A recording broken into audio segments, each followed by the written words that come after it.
Rekan Pintu.co, dalam pekan yang sama, pucuk pimpinan kepolisian dan militer di Aceh mengalami perombakan.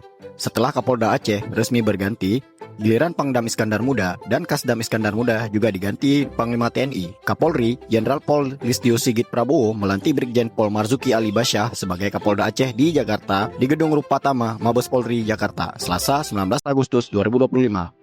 Ia menggantikan Irjen Ahmad Kartiko yang mendapat penugasan baru sebagai perwira tinggi Bareskrim Polri. Sebelum menjabat Kapolda Aceh, Marzuki yang putra Tangse, Pidir, memimpin BNNP Aceh. Ia adalah lulusan Akpol 1991.